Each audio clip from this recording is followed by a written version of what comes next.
Ya,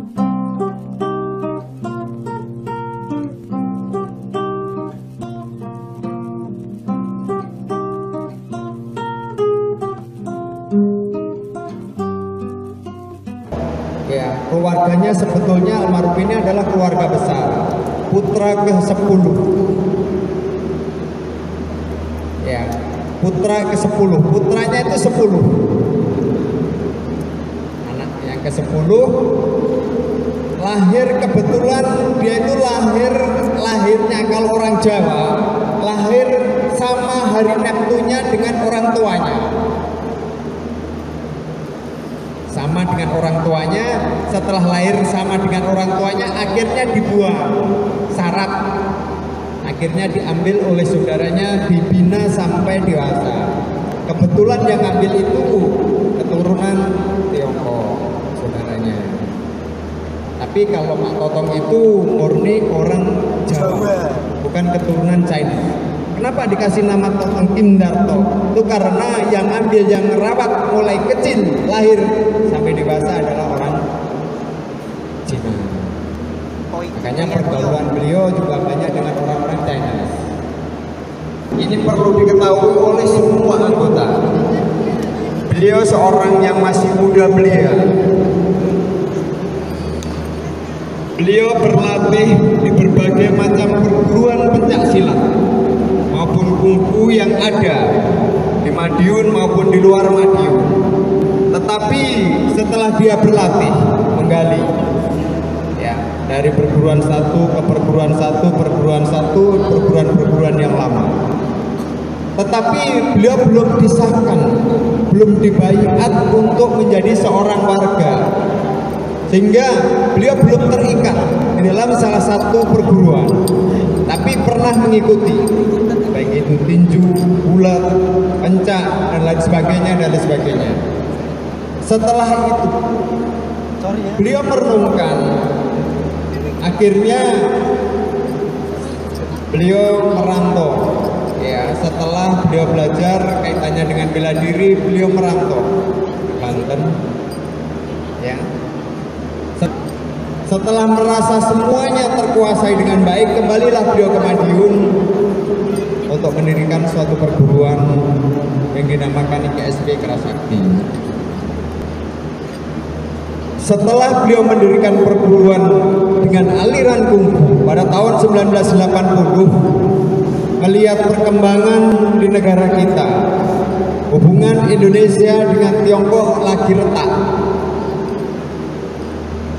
Almarhum guru besar kita mempunyai firasat yang sangat luar biasa.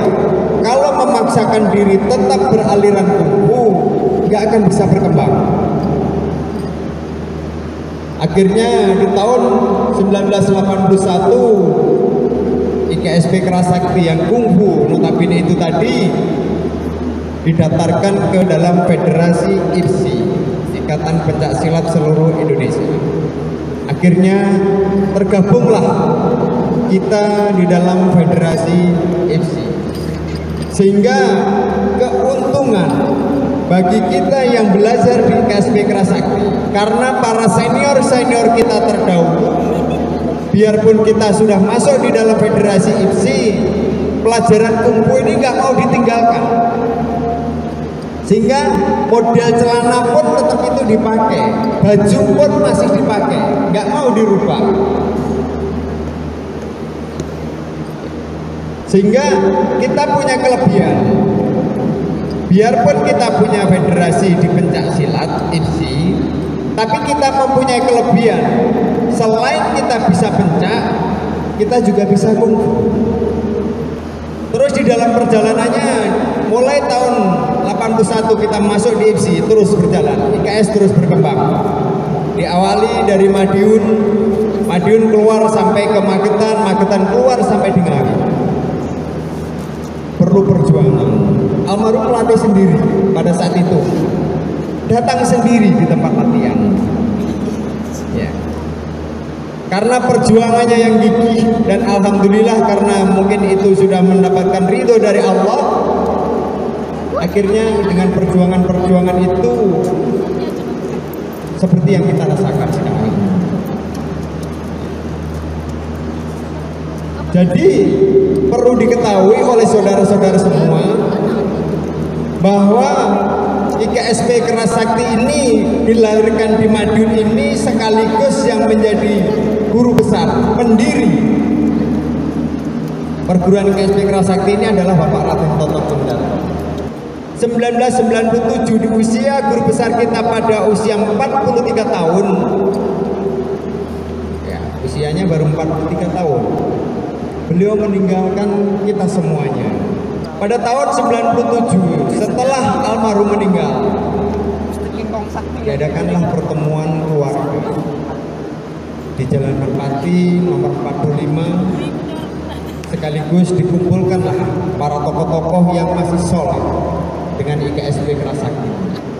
Dan pada saat itu tanggal 24, tanggal 21 guru besar kita itu masih memimpin musyawarah besar untuk memilih ketua harian.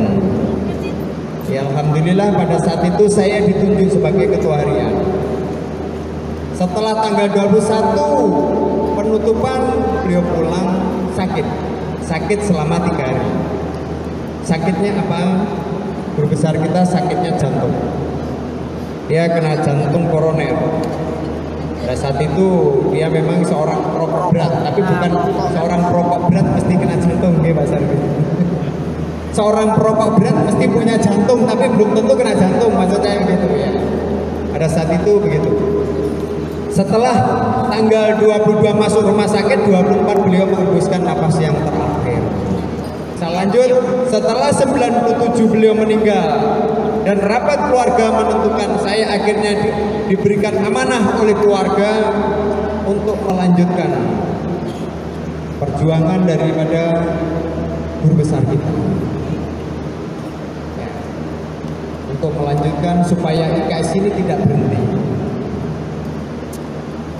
Pada saat itu usia saya sebenarnya sudah 31 tahun, tapi rasanya saya ini juga belum siap.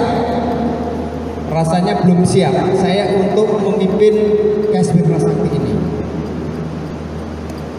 Tapi karena ini merupakan suatu amanah yang harus saya jalankan, setelah 40 hari saya baru bergerak.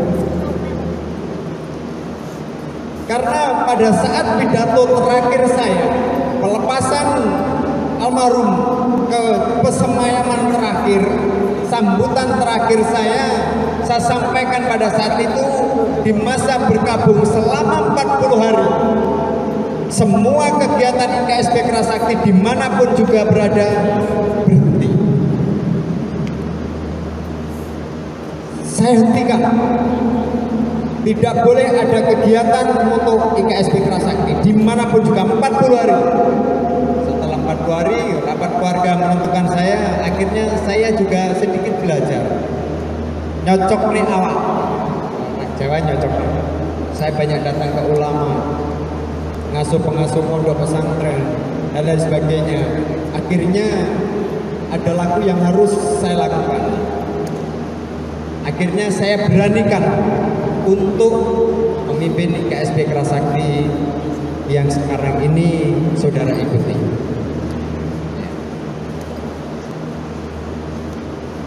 Untuk agama, ya, guru besar kita Bapak Raden Toton Kindarto Muslim. Saya bertanggung jawab.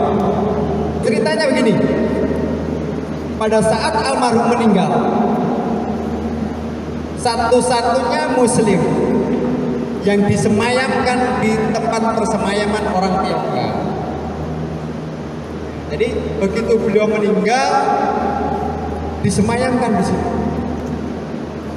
Tapi pada saat malam hari, meninggalnya sore, malam hari saya bersama para pengurus, namanya saya selaku penanggung jawab pada saat itu karena saya sebagai ketua harian sempat melakukan debat tebal dengan keluarga. Karena keluarga, maksudnya istri dan mungkin keluarga besar dari istrinya, Pak Totong itu tetap harus ikut Nasrani. Saya nggak mau.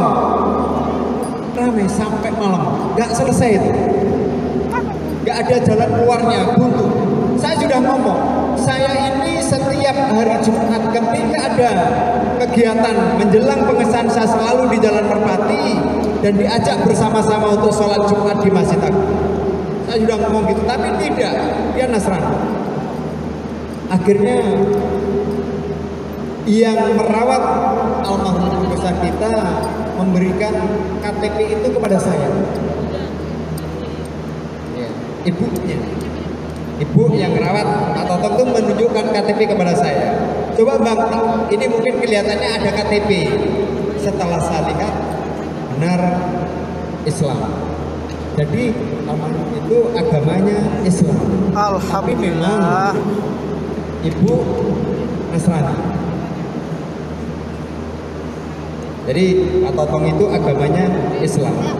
Dibuktikan dengan KTP yang dimiliki dan beliau juga menjalankan ibadah 5 waktu. Alhamdulillah. Setelah ketemu dengan KTP ini akhirnya apa yang terjadi? Supaya semuanya paham.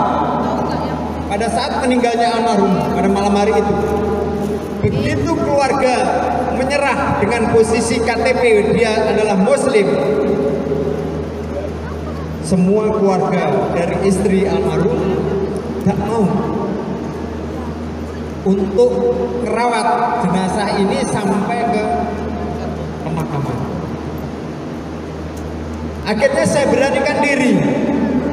Ya sudah, kalau nggak mau semua tanggung jawab.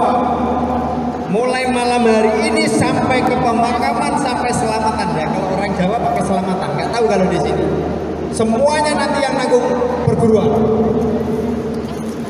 Saya sampaikan begitu, sehingga begitu selesai langsung dilepas, semuanya kita yang ngurusi, semuanya kita yang ngurusi, mulai pemakamannya sampai selama 7 hari kita baca surat Yasin di rumahnya.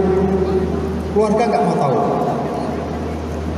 nggak mau tahu itu bukan karena apa-apa, nggak mau tahu itu karena memang tidak sealiran, dia nggak paham. Akhirnya selama 7 hari itu saya setiap sore menjelang maghrib saya datang ke pondok, ngambil santri di situ bersama Mbah Yainya, saya ajak ke rumahnya ngaji di situ. Sekaligus bawa kue. Ini cerita biar semuanya paham. Ternyata perjuangannya seperti itu. Sama bawa kue sendiri. Selesai sama 7 harinya, selamatan 40 hari, 100 hari, saya tarik di rumah saya. Terus untuk yang selanjutnya, teman semuanya, jadi semuanya udah paham bahwa almarhum itu adalah Muslim. Dan sekarang mungkin jenengan tahu ketika mau ada yang ke sana melihat makomnya kok di sampingnya ada salib dan sebagainya, itu kebetulan saja. Karena itu makom itu lebih dulu yang Nasrani, sehingga ada kita tidak berani untuk hilang itu. Untuk hilang itu tidak berani.